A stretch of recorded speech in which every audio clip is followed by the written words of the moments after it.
어머니, 대체 뭐 하시는 거예요? 그리고 넌 폭설이라고 집에도 못 오고 할머니까지 부르는 게 말이 된다고 생각해? 눈이 많이 와서 위험할까봐 데리러 갔어. 아이가 얼마나 추웠겠니? 걱정돼서 온 사람한테 그딴 식으로 말해도 되니? 아니, 아이 걱정을 어머니가 왜 하세요? 그리고 아이도 이제 이런 문제는 스스로 해결할 줄 알아야 한다니까요. 아이를 그렇게 키우면 안 돼요. 이런 일에 어머니까지 끼어들면 더 가정교육하기 어렵잖아요. 그렇게 말하지 말아라. 내가 여기까지 온 이유는 단지 아이를 걱정해서였어. 넌 엄마가 돼갖고 그딴 식으로밖에 생각을 못하니? 어머니, 이런 건 저희가 알아서 할 수 있는 문제예요. 괜히 어머니까지 나서시면 일이 더 복잡해진다니까요. 그냥 돌아가세요. 돌아가라니? 내가 이 추운 날씨에 아이를 걱정해서 온 건데 네가 나한테 이렇게까지 말을 해야 하니? 내가 무슨 잘못을 했다고 이렇게 무시를 당해야 하니? 어머니가 걱정 안 하셔도 저희가 그냥 알아서 할 수 있다는 거예요. 어머니가 매번 이런 식으로 오셔서 개입하시면 저희도 불편하다니까요. 불편하다고? 도대체 네가 불편할 게 뭐가 있는데? 나는 너희를 많이 도와주려고 했어. 그런데 이제 와서 날 짐 취급해? 왜 이렇게 소리가 커요? 무슨 일이에요? 당신 어머니가 이런 날씨에 굳이 아이를 데리러 오셔서 더 복잡하게 만들었다니까. 그냥 우리가 알아서 했으면 됐을 일인데. 엄마, 그냥 다음부터는 저희가 알아서 할게요. 이렇게 고생하지 마세요. 고생하지 말라고? 그럼 똑바로 애를 보든가? 제대로 하는 게 하나도 없으면서 어디서 큰 소리야? 눈 오는 날 아이를 하교시킨 시어머니를 몰아붙이고 있는 며느리인데요. 왜 며느리는 시어머니에게 큰 소리를 내고 있을까요? 또 아들은 며느리 편만 들어서 많이 속상해 하실 듯한데요. 정말 자식 키워봐야 아무 소용없는 걸까요? 내용이 너무 궁금해집니다. 안녕하세요. 저는 충청도의 작은 시골 마을에 살고 있는 72세 김수정입니다. 젊은 시절 농사를 지으며 가족을 위해 열심히 살아왔습니다. 그 노력 덕분에 두 아이를 잘 키웠고 남편과 함께했던 시간은 행복한 추억으로 남아 있습니다. 하지만 지금은 남편이 세상을 떠난 뒤 혼자 지내고 있습니다. 그리고 무엇보다도 자녀들과의 관계에서 여러 가지 어려움을 겪으며 마음이 무거운 날들이 이어지고 있습니다. 여러분 혹시 부모로서 자식들을 위해 희생하며 살아왔지만 점점 그들이 멀게 느껴지는 경험을 해보신 적 있나요?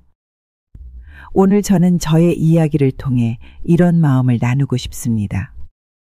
지금부터 펼쳐질 이야기는 저와 아들 상호, 그리고 그의 가족과의 갈등에서 시작됩니다.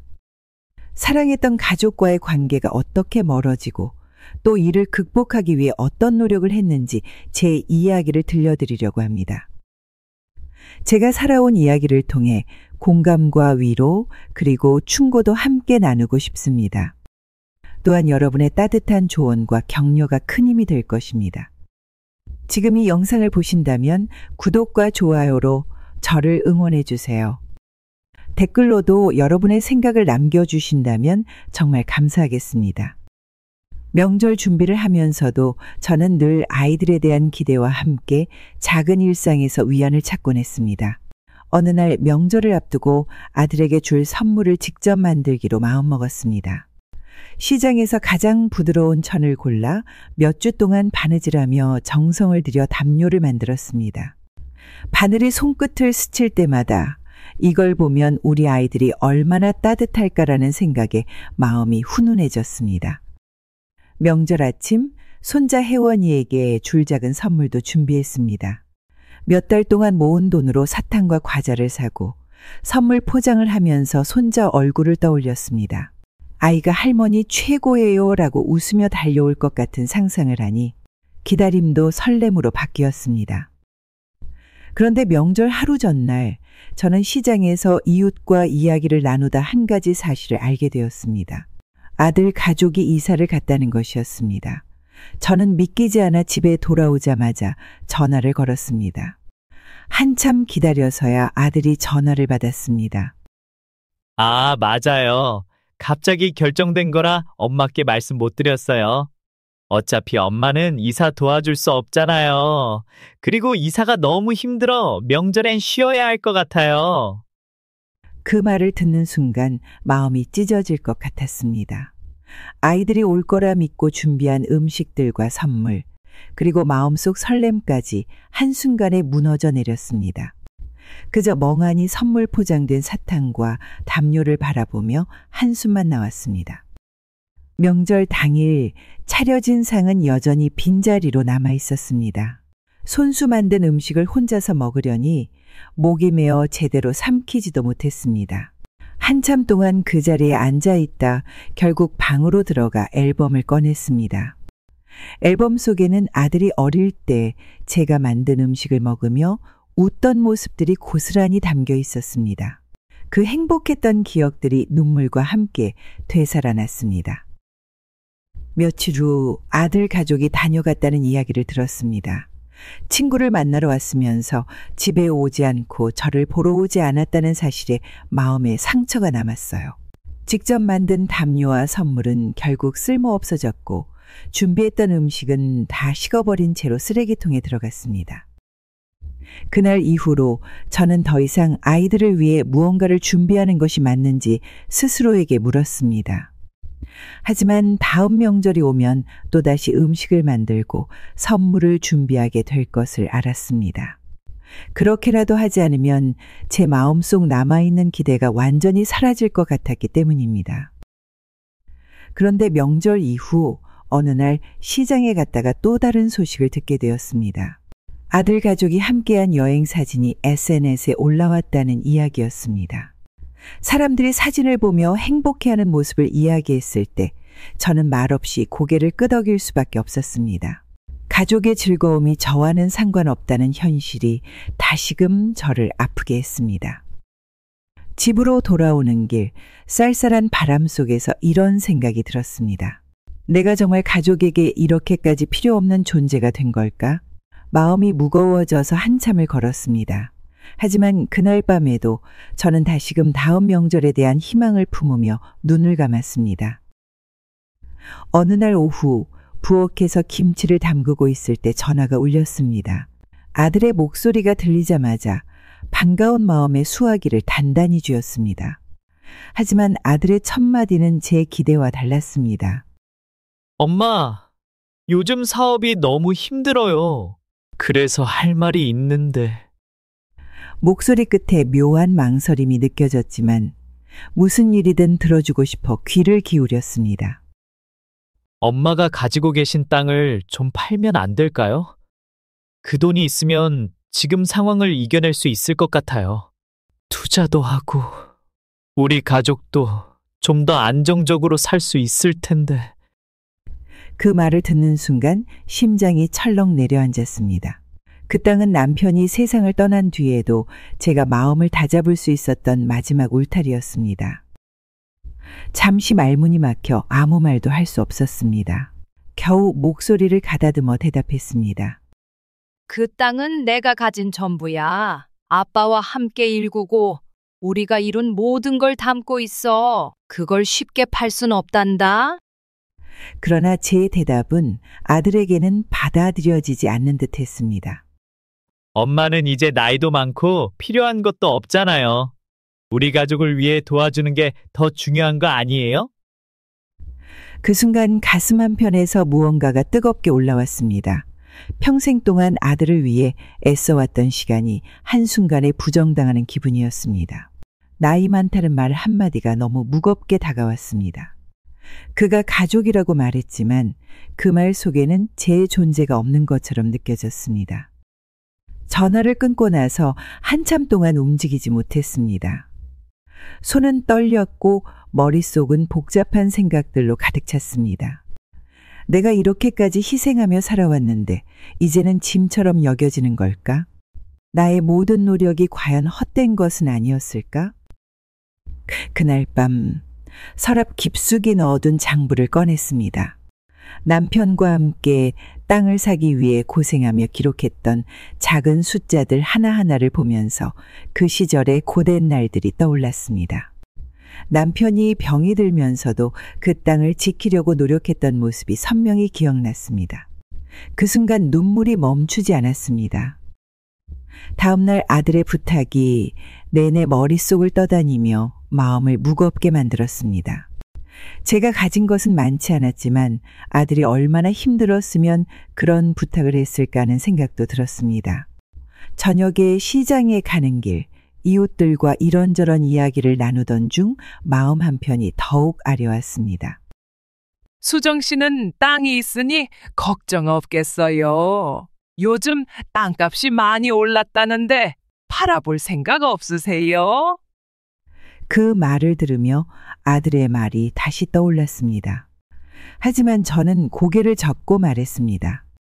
그나마 가끔 엄마라고 찾아와 줬는데 아무것도 없으면 찾아오지 않을 것 같네요. 집으로 돌아오는 길, 노을진 하늘을 보는데 아들의 얼굴이 떠오르고 얼마나 힘들었을지 생각하면 마음이 더 복잡해졌습니다. 그날 밤 잠자리에서도 온갖 감정들이 교차하며 쉽게 잠들 수 없었습니다. 아들이 제게 부탁한 이유도 이해하고 싶었지만 동시에 제 삶의 마지막 울타리를 지키고 싶다는 마음 역시 강했습니다. 날씨가 추워지면서 몇 주 동안 저는 아들 가족에게 줄 선물을 준비하느라 바빴습니다. 날이 추워지기 시작할 때부터 손으로 직접 뜨개질을 하며 혜원이에게 어울릴 따뜻한 옷을 떠올렸습니다.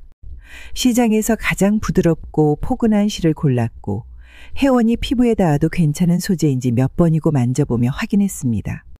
바느질을 하다 손끝이 까지고 어깨가 결리기도 했지만 가족이 제 손길을 느끼며 따뜻한 겨울을 보내길 바라는 마음이 저를 움직이게 했습니다. 매일 밤 늦은 시간까지 불을 켜놓고 실을 엮으며 아들의 얼굴과 손자 혜원이의 웃는 모습을 떠올렸습니다. 실을 엮고 매듭을 지을 때마다 손끝에는 작은 통증이 남았지만 제 마음속에는 기대와 설렘이 가득 찼습니다. 완성된 조끼를 보니 흐뭇한 미소가 저절로 나왔습니다. 이걸 입은 혜원이 모습이 너무나도 사랑스러울 것 같았습니다. 포장을 하고 아들네 집으로 가는 길은 기대감으로 가득 찼습니다. 이 선물을 보면 아이들이 얼마나 기뻐할까라는 생각에 발걸음이 빨라졌고 준비해간 김치통을 보며 며느리도 이 김치를 좋아하겠지라는 생각에 마음이 따뜻해졌습니다. 김치는 며칠 동안 정성껏 담근 것이었고 혜원이에게 맛있게 먹이기 위해 양념을 덜 넣고 부드럽게 익힌 특별한 버전이었습니다. 아들네 집에 도착해 포장된 조끼를 며느리에게 건넸습니다. 요즘 날씨가 추워서 가족 모두 따뜻하게 입으라고 만들어봤어. 실이 부드러워서 혜원이도 편하게 입을 수 있을 거야. 그러나 며느리가 포장을 풀어 조끼를 보자마자 이마를 찌푸리며 한숨을 내쉬었습니다. 왜 이런 걸 또 만들어 오셨어요? 우리 이런 거 필요 없어요. 이런 거 만들 시간에 차라리 돈으로 주셨으면 더 좋았을 텐데. 그 말을 듣는 순간 제가 들고 있던 마음의 무게가 한꺼번에 무너져 내리는 것 같았습니다. 몇 주 동안 밤잠을 줄여가며 만든 선물이 며느리에게는 쓸모없는 짐으로 보였다는 사실이 너무도 서글펐습니다. 말없이 조끼를 내려놓으며 두 손이 떨렸습니다. 그 순간 준비해간 김치를 내밀며 말했습니다. 이건 내가 혜원이 먹으라고 특별히 준비한 김치야. 양념도 덜 넣고 부드럽게 담갔어. 혜원이도 잘 먹을 수 있을 거야. 김치를 들고 며느리가 뚜껑을 열더니 짧게 한숨을 내쉬었습니다. 이거 요즘 누가 먹어요? 젓갈 맛이 강해서 입에도 안 맞아요. 그러더니 김치통을 테이블 옆으로 밀어버렸습니다. 통이 살짝 흔들리며 기우는 모습에 제 마음도 함께 흔들리는 것 같았습니다. 그동안 내가 준비한 정성과 노력이 단 한순간에 무너져 내렸습니다. 며느리가 다시 김치 쪽을 쳐다보지 않는 걸 보며 나의 모든 것이 이 집에서 불필요한 존재가 된 것 같은 기분이 들었습니다. 집으로 돌아가는 길, 손에 들린 것은 빈손이었지만 마음속에는 무겁고 차가운 돌덩이를 품은 것 같았습니다. 걸음은 점점 느려졌고 추운 바람이 볼을 스칠 때마다 눈가가 뜨거워졌습니다. 왜 나는 아이들에게 사랑을 줄수록 더 멀어지는 것 같을까? 라는 생각이 들었죠. 집에 돌아와 보니 아직 바느질 도구와 남은 실이 책상 위에 그대로 놓여 있었습니다. 선물을 만들 때 느꼈던 설렘이 순간 아득하게 느껴졌고 손끝이 저릿해졌습니다. 책상 위를 바라보며 한참을 서 있다가 의자에 조용히 앉아 실 한 타래를 손으로 쥐었습니다. 손끝에 남아있는 감각은 제가 그동안 얼마나 이 선물에 마음을 쏟았는지를 다시금 떠올리게 했습니다. 밤이 되자 만들어 놓았던 김치통을 바라보며 한숨만 내쉬었습니다. 며느리에게는 그저 불필요한 짐이었지만 제게는 가족을 향한 사랑의 표현이었습니다. 하지만 그것조차 거절당하니 마음속 빈자리가 더 커지는 것 같았습니다. 그렇게 몇 시간 동안 의자에 앉아 있었지만 제 감정은 쉽게 가라앉지 않았습니다. 몇 일 후 아들이 오랜만에 집으로 찾아왔습니다. 문을 열고 들어오는 그의 얼굴은 어딘가 어두워 보였습니다. 평소에 바쁜 일상 탓에 자주 못 본 아들이라 반가운 마음이 컸지만 그의 표정을 보니 괜히 걱정이 앞섰습니다. 어머, 네가 웬일이야? 갑자기 찾아오니까 놀랐잖아. 밥은 먹고 왔니? 아들은 대답 대신 신발을 벗고 방 안으로 들어섰습니다. 소파에 앉더니 핸드폰을 만지작거리며 한숨을 내쉬었습니다. 저는 주방에서 끓고 있는 국을 확인하며 조심스레 물었습니다. 뭔 일 있니? 얼굴이 왜 그렇게 어두워 보여? 그는 잠시 핸드폰을 내려놓더니 한숨을 쉬며 말했습니다. 엄마, 솔직히 말씀드릴게요. 요즘 우리 많이 힘들어요. 그런데 엄마까지 신경 써야 할 일이 많아지니까 더 버거워요. 그 말에 순간 가슴이 철렁 내려앉았습니다. 예상치 못한 이야기에 어찌할 바를 몰라 멈칫하다가 어렵게 말을 꺼냈습니다. 내가 무슨 큰 짐이 된다고 그래? 그냥 너희가 잘 지내는지 궁금해서 가끔 보러 가는 거잖아. 아들은 고개를 저으며 말을 이었습니다. 엄마는 모르시겠지만 저희도 스트레스가 많아요. 엄마가 갑자기 오시거나 뭘 자꾸 챙겨주려고 하면 우리도 감당하기 어려워요. 그 순간 머릿속이 하얘졌습니다. 손자 혜원이와 가족이 잘 지내는지 보러 간 게 그들에게 짐으로 느껴졌다는 사실이 너무나 충격적이었습니다. 난 그냥 너희가 잘 지내는지 보고 싶었던 거야. 혜원이 얼굴 보러 가는 것도 다 그 마음 때문이고. 그러나 그는 고개를 들지 않고 핸드폰만 만지작거리며 짧게 말했습니다. 엄마, 우리도 우리 인생이 있어요. 그러니까 이제는 제발 좀 더 조용히 지내셨으면 좋겠어요. 그 말은 마치 가슴에 비수를 꽂는 것 같았습니다. 가족을 위해 평생을 바쳤다고 믿었던 제가 이제는 그들에게 불필요한 존재로 여겨지고 있다는 사실이 가슴 깊이 아팠습니다. 더는 아무 말도 하지 못했습니다. 국이 끓는 냄비 소리가 유난히 크게 들렸고 그 소리에 마음이 더 무거워졌습니다. 저는 주방으로 들어가 가만히 냄비 뚜껑을 열고 국을 저었습니다. 하지만 손이 떨려 제대로 저을 수 없었습니다. 한참 뒤 아들은 다시 핸드폰을 챙겨 들고 일어섰습니다. 저 가볼게요. 바빠서 오래 못 있어요. 저는 말없이 그를 배웅했지만 문이 닫히는 소리와 함께 한동안 그 자리에 멈춰 서 있었습니다. 차가운 공기가 방 안으로 스며들어오는 듯했고 그 속에서 혼자 있는 제 모습이 유난히 쓸쓸하게 느껴졌습니다. 그날은 친구들과 약속이 있어 집을 나섰습니다.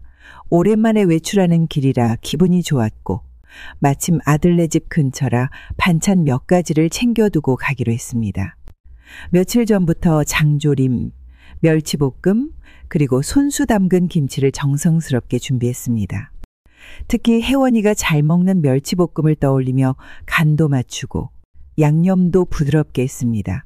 이걸 보면 혜원이도 좋아하겠지라는 생각에 마음이 따뜻해졌습니다. 아들네 집 앞에 도착했을 때 문이 약간 열려 있었습니다. 이상하다 싶으면서도 사람이 있는 것 같아 문을 조심스럽게 열었습니다.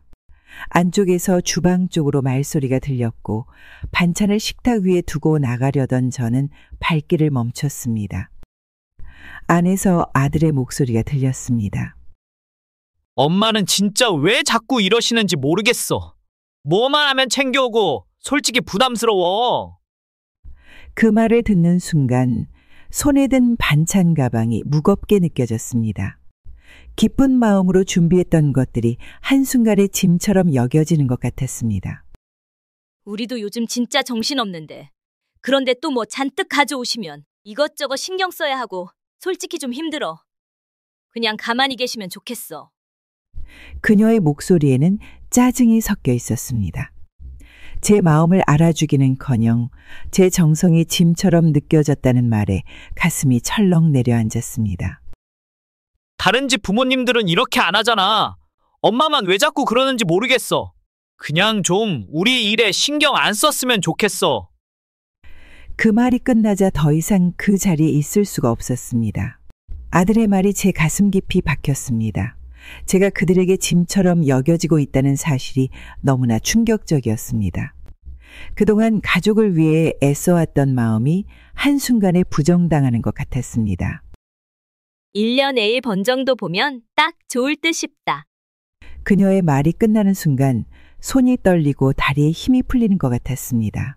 몇 발짝 떨어진 복도에 서 있는 저는 마치 투명 인간이 된 것 같은 기분이 들었습니다. 그들의 대화가 계속 이어졌지만 더는 들을 수가 없었습니다. 발걸음을 돌려 집 밖으로 나왔습니다. 손에 든 반찬 가방을 내려놓고 싶을 만큼 마음이 무거웠지만 그냥 들고 돌아갈 수밖에 없었습니다. 걸음을 옮길 때마다 눈가가 뜨거워졌습니다. 왜 내가 이런 대접을 받아야 하는지, 내가 뭘 그렇게 잘못했는지 머릿속에서 떠나지 않았습니다. 집에 도착해 가방을 식탁 위에 올려두고 한참 동안 멍하니 서 있었습니다. 반찬통을 보니 준비할 때만 해도 가득했던 설렘이 이제는 한없이 텅 빈 마음으로 바뀌었습니다. 아무 말도 할 수 없었습니다. 그날 밤 아들과 며느리의 차가운 말들이 계속 귀에 맴돌며 잠을 이룰 수 없었습니다. 며칠 전 마을 이웃과 이야기를 나누던 중 깜짝 놀랄 소식을 들었습니다. 이웃 가족이 제주도 여행을 갔다가 아들 가족을 만났다는 것이었습니다. 아드님 가족이랑 같은 리조트에 있었어요. 혜원이도 참 신나 보이더라고요. 그런데 어르신은 왜 안 가셨대요? 가족 여행에 어머니도 함께 가셨으면 더 좋았을 텐데. 그 말에 순간 멈칫했습니다. 무슨 말을 해야 할지 몰라. 잠시 머뭇거리다 어색하게 웃으며 대답했습니다. 아, 요즘 몸이 좀 안 좋아서요. 여행 가는 건 힘들 것 같아서 그냥 쉬기로 했어요. 그 말을 하는 동안 가슴 한편이 쓰라렸습니다. 가족과 함께할 기회가 있었다면 얼마나 좋았을까 하는 생각이 스쳐 지나갔지만 이웃 앞에서는 그런 감정을 드러낼 수 없었습니다. 집으로 돌아오는 길, 이웃의 말이 머릿속을 떠나지 않았습니다. 왜 나만 이 여행에서 제외됐을까라는 생각이 계속 떠올랐습니다. 가족이라 믿었던 사이에서 제가 점점 더 멀어지는 것 같아 마음이 무거웠습니다. 며칠 뒤 아들이 집으로 돌아왔다는 소식을 듣고 전화를 걸었습니다. 여행 잘 다녀왔니? 누구랑 갔어? 제주도는 어땠니? 혜원이도 좋아했겠다. 아들의 대답은 여전히 무심했습니다. 그냥 가족끼리 갔다 왔어요. 혜원이가 정말 좋아했어요. 날씨도 좋았고. 저는 마음을 진정시키며 조심스럽게 물었습니다. 근데 엄마한테는 왜 아무 말도 안 했어? 내가 여행 간다는 이야기도 못 들었는데. 아들은 잠시 침묵하더니 말했습니다. 갑자기 결정된 거라 말할 시간이 없었어요. 그리고 엄마는 이런 여행 안 좋아하시잖아요. 말해도 안 갔을 거잖아요. 그 말이 끝나는 순간 가슴이 철렁 내려앉았습니다. 안 갔을 거잖아요. 라는 그의 한마디가 제 존재를 부정하는 것처럼 느껴졌습니다. 전화를 끊고 나서도 그 말이 계속 마음속에서 맴돌며 저를 더 무겁게 만들었습니다. 며칠 뒤 이웃과 다시 마주쳤습니다. 이웃은 아무렇지 않게 밝은 목소리로 물었습니다. 아드님 가족이랑 참 즐거워 보이던데 어르신은 정말 몸이 안 좋으셨어요? 혜원이도 할머니랑 같이 갔으면 더 좋아했을 텐데. 저는 애써 웃으며 대답했습니다. 아, 네. 요즘 기운이 없어서요. 다음에는 함께 할 수 있겠죠. 하지만 그 말을 하는 순간 마음이 한없이 가라앉았습니다. 가족과 함께하지 못한 사실이 더 크게 느껴졌습니다. 그러던 어느 날 주가 학교 회장에 뽑혔다는 말을 들었습니다. 며느리도 기분이 좋았는지 마을 사람들을 초대해 집에서 작은 모임을 열기로 한 날이었습니다. 이웃들에게 자랑을 하고 싶었는지 며느리는 직접 음식을 준비하고 집안을 꾸미며 바쁘게 움직이고 있었습니다. 저도 돕고 싶어 아침 일찍부터 부엌에서 재료를 다듬고 음식을 옮기며 며느리 옆에서 부지런히 손을 거들었습니다. 손님들이 하나둘 집으로 들어오면서 집안은 금세 떠들썩해졌습니다. 사람들은 거실과 주방을 오가며 담소를 나누었고 며느리는 손님들에게 차와 다과를 내며 분주히 움직였습니다. 저도 그 곁에서 음료수를 나르고 빈 접시를 치우며 최대한 도움을 주고자 했습니다. 그러다 며느리가 말했습니다. 어머니, 꽃병에 물 좀 채워주세요. 테이블 가운데에 놓으려고요. 저는 꽃병을 조심스럽게 들고 싱크대로 향했습니다. 하지만 물을 채워 돌아서다 발이 미끄러지는 바람에 꽃병을 바닥에 떨어뜨리고 말았습니다. 쨍그랑 하는 소리와 함께 깨진 유리 조각들이 사방으로 흩어졌고 집안은 갑자기 조용해졌습니다. 모두의 시선이 저를 향한 가운데 저는 당황해서 얼른 손을 뻗어 조각들을 치우기 시작했습니다. 미안하다. 내가 조심했어야 했는데. 하지만 며느리의 표정은 굳어 있었고 이내 화난 목소리가 터져나왔습니다. 어머니, 정말 왜 이러세요? 도와준다면서 매번 사고만 치시잖아요. 그냥 앉아 계세요. 아무것도 손대지 마세요. 그 순간 제 몸이 굳어버렸습니다. 주변 손님들은 모두 어색하게 시선을 피하거나 입을 다문 채 멈춰 있었습니다. 저는 얼굴이 뜨거워지고 심장이 두근거리며 어쩔 줄 몰랐습니다. 미안하다. 내가 잘못했구나. 떨리는 손으로 깨진 유리 조각을 치우려 했지만 눈물이 차오르는 바람에 제대로 치우지도 못했습니다. 손끝이 떨렸고 몸이 굳어서 손님들에게 더 민폐가 될까봐 숨조차 제대로 쉴 수 없었습니다. 겨우 조각들을 정리하고 한쪽 구석에 조용히 앉았습니다. 손님들이 다시 이야기를 시작했지만 주방 쪽에서 들려오는 낮은 속삭임이 귀에 들어왔습니다. 어르신도 나름 도우려다 그런 거겠지만 좀 조심하셨으면 좋았을 텐데. 근데 며느리 입장에서도 짜증날만 하지 않아? 사람들 앞에서 이런 일이 생기면. 그 속삭임이 제 가슴을 짓눌렀습니다. 차라리 아무 말도 듣지 않았더라면 좋았을 것을 그 말들이 날카로운 바늘처럼 마음에 박혔습니다. 얼굴은 점점 더 뜨거워졌고 숨이 막히는 것 같았습니다. 모임은 이어졌지만 저는 더 이상 그 자리에 머물고 싶지 않았습니다. 어딘가에서 벗어나고 싶었지만 더 민폐가 될까봐 꼼짝도 하지 못했습니다. 사람들이 웃으며 이야기를 나누는 소리마저 저를 더 초라하게 만들었습니다. 눈이 펑펑 쏟아지던 날 손자가 학교에 갇혔다는 전화를 받았습니다. 눈이 너무 많이 와서 집으로 돌아가지 못한다는 소식에 걱정이 몰려왔습니다. 가만히 기다릴 수 없어서 두꺼운 코트를 걸치고 서둘러 집을 나섰습니다. 길은 이미 하얗게 덮여 있었고 발걸음을 옮길 때마다 신발이 깊이 빠졌지만 손자를 데려와야 한다는 마음뿐이었습니다. 학교에 도착하니 손자는 교실 안에 홀로 웅크리고 앉아 있었습니다. 창밖을 바라보던 아이는 제가 들어서자 깜짝 놀라며 눈을 동그랗게 뜨고 쳐다봤습니다. 괜찮니? 추웠지? 할머니가 왔으니 이제 걱정하지 말자. 아이를 품에 안고 두꺼운 외투를 더 단단히 여며줬습니다. 손자는 제 손을 꼭 잡으며 아무 말도 하지 않았지만 움츠린 어깨가 조금씩 풀리는 게 느껴졌습니다. 아이가 집에 무사히 도착하도록 이끌어야겠다는 생각으로 눈발을 맞으며 다시 길을 나섰습니다. 아들네 집에 도착했을 때는 온몸이 젖어 있었습니다. 손자의 손을 놓지 않은 채 문 앞에 서서 열쇠를 찾던 중 마침 며느리가 도착했습니다. 피곤한 얼굴로 서 있는 그녀는 손자를 보자마자 목소리를 높였습니다. 너는 대체 왜 이렇게 바보같이 굴어? 눈 좀 온다고 집에도 못 오고 할머니까지 부르다니. 정말 어이가 없네. 그 말에 손자는 움츠러들었고 저는 며느리를 바라보며 변명하듯 말했습니다. 눈이 많이 와서 위험할까 봐 내가 데리러 간 거야. 아이가 얼마나 추웠겠니? 하지만 며느리는 제 말을 들으려 하지 않았습니다. 이런 걸 혼자 해결할 줄 알아야지. 언제까지 할머니한테 기대기만 할 거야? 손자의 손을 잡아채듯 데리고 문을 열고 들어갔습니다. 두 사람이 안으로 들어가면서도 서로 날카로운 목소리로 싸우듯 이야기를 나눴습니다. 문이 닫히고 저는 그대로 문 앞에 남았습니다.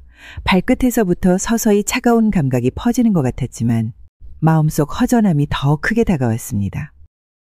문 앞에 한참을 서 있었습니다. 발은 이미 젖어 있었고 슬리퍼를 신은 발끝이 눈 속에서 점점 얼어붙는 느낌이 들었습니다. 저는 아무 말도 하지 못한 채 고개를 숙였습니다. 두 사람의 목소리가 멀어지며 더 이상 들리지 않을 때쯤 저도 발걸음을 돌려야겠다는 생각이 들었습니다. 바람이 거세게 몰아치는 가운데 저는 버스 정류장으로 걸어갔습니다. 발은 눈 속에서 감각을 잃어갔고 차가운 바람이 얼굴을 스치며 몸이 더 떨렸습니다. 하지만 무엇보다 제 마음이 훨씬 더 얼어붙는 것 같았습니다. 며느리의 말과 손자의 움츠러든 어깨가 계속 머릿속을 떠나지 않았습니다. 버스 정류장에 도착했을 때 손가락도 발끝도 얼어붙은 듯한 감각이 들었습니다. 기다리는 동안 사람들이 저를 스쳐 지나갔지만 아무도 저를 신경 쓰지 않는 것 같았습니다. 눈보라 속에 혼자 서 있는 제 모습이 스스로도 낯설고 쓸쓸했습니다. 집으로 돌아가는 길은 유난히 멀게 느껴졌습니다. 버스 창밖으로 보이는 눈 덮인 풍경은 하얗고 차가웠지만 그보다 제 마음속이 더 시리고 깊은 눈에 덮인 것 같았습니다. 집에 도착해서 문을 열고 들어가자마자 신발을 벗었습니다. 젖은 슬리퍼를 보며 한참 동안 가만히 서 있었습니다. 발이 녹아가며 시린 감각은 조금씩 사라졌지만 마음속 차가움은 그대로 남아 있었습니다. 눈보라 속에서 들었던 며느리의 목소리와 손자의 모습이 계속 머릿속에 맴돌며 그날의 추위가 쉽게 가시지 않았습니다. 저는 주방 테이블에 앉아 깊은 생각에 잠겨 있었습니다. 그동안 아들과 며느리를 돕는 일은 제게 당연한 일이었습니다. 생활비가 부족하다는 말을 들을 때마다 통장을 열었고 손자가 필요하다는 물건은 사소한 것 하나 놓치지 않으려 했습니다. 혜원이의 학원비가 모자라다는 며느리의 전화에는 언제나 걱정하지 말라며 바로 입금을 했습니다. 명절마다 고기며 과일이며 가득 채운 장바구니를 들고 아들네 집을 찾았고 그들의 집에 방문할 때면 고장난 가전제품을 새 것으로 바꿔주는 일도 흔했습니다. 하지만 시간이 지나면서 그들의 태도는 달라졌습니다. 제가 도와주는 것을 고맙게 여기기보다 점점 그것이 당연하다는 듯 행동했습니다. 마음속 깊은 곳에서는 불편한 감정이 자리 잡기 시작했습니다. 하지만 엄마로서 그들을 돕는 것이 제 역할이라고 생각하며 감정을 억누르고 있었습니다. 그러던 어느 날 며느리의 무심한 말이 뼈아프게 가슴을 찔렀습니다. 어머니, 이런 거 도와주시는 건 좋은데 너무 참견하지 않으셨으면 좋겠어요. 저희도 알아서 할 수 있으니까요. 그 순간 제 마음속에서 무언가가 부서지는 듯한 소리가 들렸습니다. 나는 그들에게 엄마로서 최선을 다했지만 그들에게 엄마는 단지 지원해주는 사람일 뿐이라는 생각이 들었습니다. 그날 밤 잠들지 못하고 뒤척이며 스스로에게 묻기 시작했습니다. 나는 왜 이렇게 살고 있는 걸까? 나를 진심으로 존중하지 않는 사람들에게 계속 희생을 해야 하는 걸까? 그 질문에 대한 답은 명확했습니다. 그들이 나를 더 이상 엄마로 대하지 않는다면 나 역시 그들을 더 이상 아이로 대할 필요가 없다고 생각했습니다. 며칠 뒤 아들이 또다시 전화를 걸어왔습니다. 엄마, 이번 달에 돈 좀 더 보태주실 수 있어요? 요즘 일이 너무 안 풀려서. 그의 목소리는 익숙했지만 이번에는 더 이상 같은 대답을 하고 싶지 않았습니다. 차분한 목소리로 말했습니다. 그동안 도와줄 수 있어서 다행이라고 생각했는데 이제는 나도 나를 위해 살아야겠다는 생각이 든다. 가진 것도 많지 않아서 더는 어렵겠구나. 아들은 당황한 듯 잠시 침묵하더니 말했습니다. 갑자기 왜 그러세요? 항상 괜찮으시다고 하셨잖아요. 하지만 제 결심은 흔들리지 않았습니다.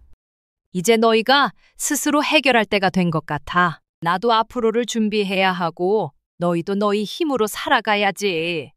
그날 저녁 며느리에게서도 전화가 걸려왔습니다.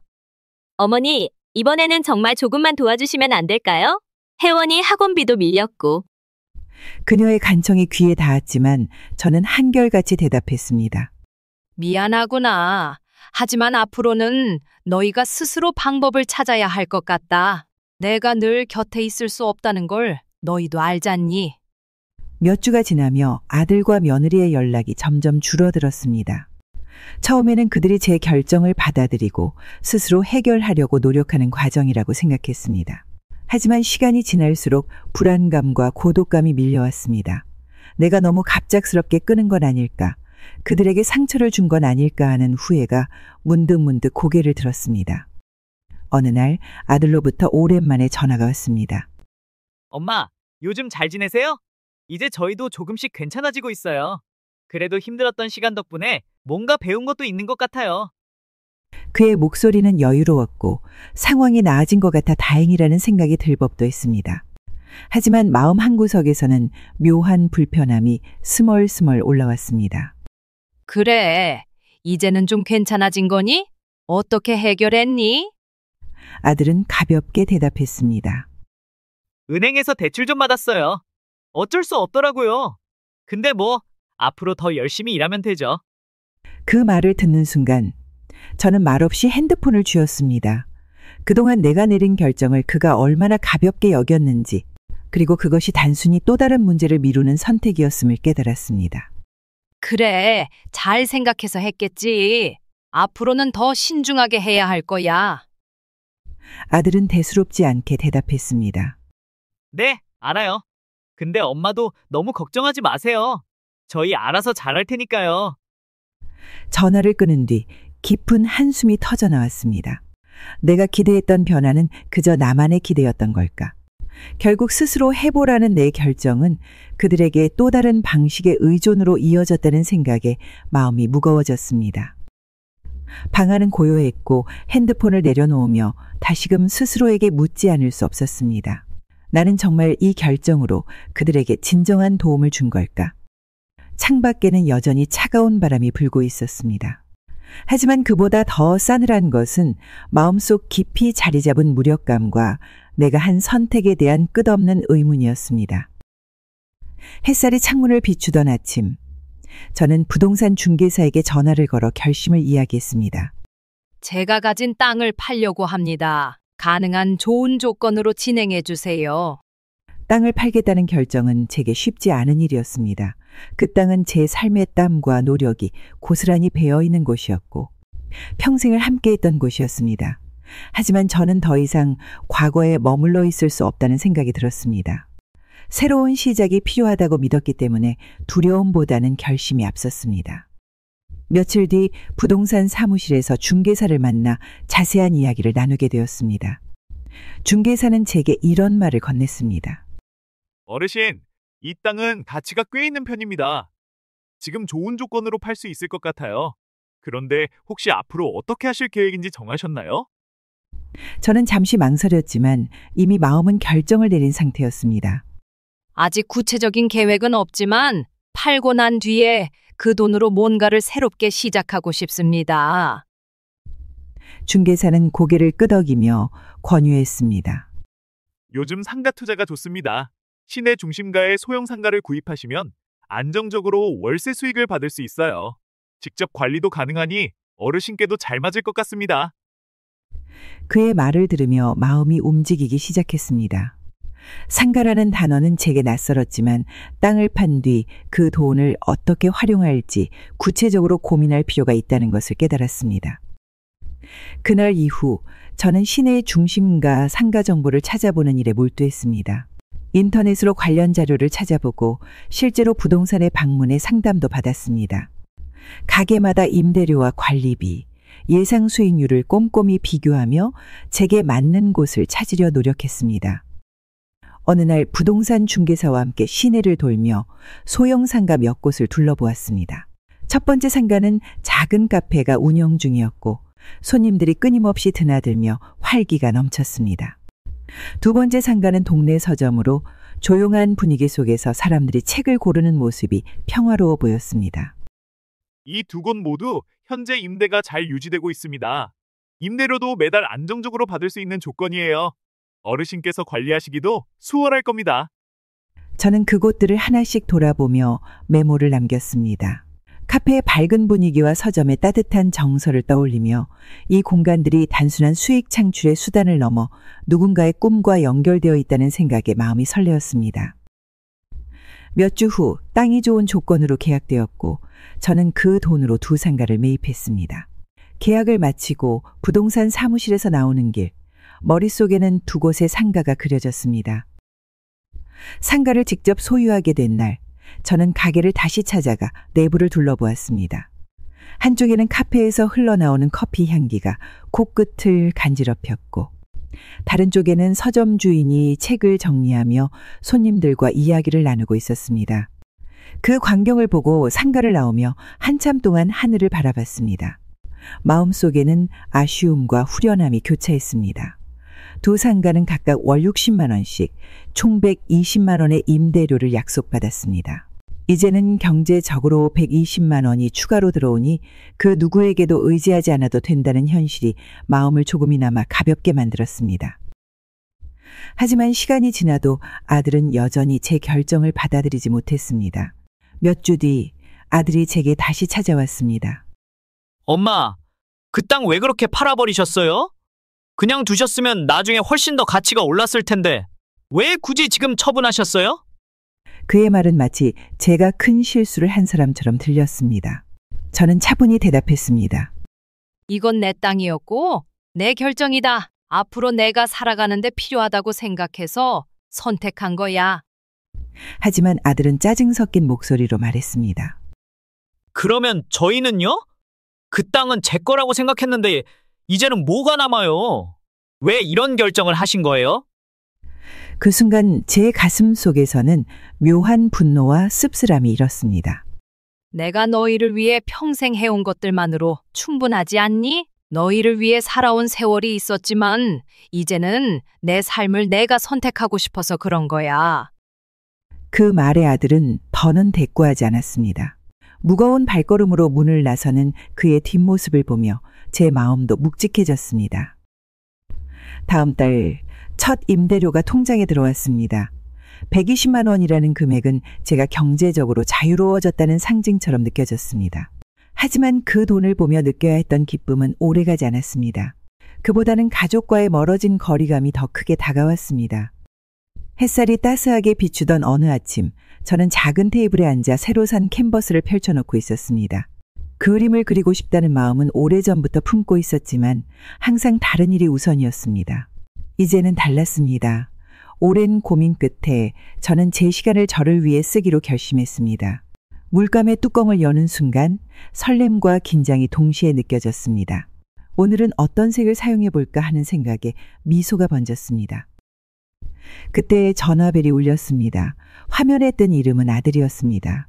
전화를 받자마자 아들의 목소리가 들렸습니다. 엄마, 오늘 혜원이를 좀 봐주시면 안 될까요? 방학 숙제가 많아서 옆에서 챙겨줄 사람이 필요해요. 예전 같았으면 망설임 없이 대답했을 겁니다. 하지만 지금은 다르게 대해야 한다는 생각이 들었습니다. 마음속에서 작은 갈등이 일었지만 저는 차분하게 대답했습니다. 미안하다. 오늘은 내가 좀 바빠서 힘들겠구나. 다른 날 도와줄게. 아들은 잠시 멈칫하더니 대답했습니다. 아, 네. 알겠습니다. 전화를 끊고 나서도 마음 한구석이 찜찜했습니다. 그동안 아들과 가족을 위해 달려갔던 시간이 떠올랐습니다. 그러나 이번에는 제 결심을 바꾸지 않았습니다. 평생 남의 부탁에 따라 살았다면 이제는 저 자신을 위한 시간을 가져야 한다고 생각했습니다. 며칠 후 며느리에게서 전화가 왔습니다. 어머니, 이번에 아이 생일 파티를 집에서 열어주고 싶은데 음식 몇 가지를 준비하는 걸 좀 도와주실 수 있을까요? 혼자 하려니 좀 힘들어서요. 그녀의 말투는 언제나처럼 부드러웠지만 저에게는 무언가 당연하게 느껴졌습니다. 한 번도 도움을 요청받았을 때 거절한 적이 없었기 때문일지도 모릅니다. 그러나 이번에는 다른 대답을 해야겠다는 생각이 들었습니다. 미안하다. 요즘 나도 해야 할 일이 많아서 도와줄 시간이 없을 것 같구나. 다음에 기회 되면 이야기해보자. 전화를 끊고 한참 동안 의자에 앉아 있었습니다. 저를 위해 시간을 쓰겠다고 다짐한 지 얼마 되지 않았지만 여전히 마음 한편에서는 미안함이 스며들었습니다. 하지만 마음 깊은 곳에서는 오히려 작은 해방감도 느껴졌습니다. 그날 오후 저는 약속이 있던 동네 문화센터로 향했습니다.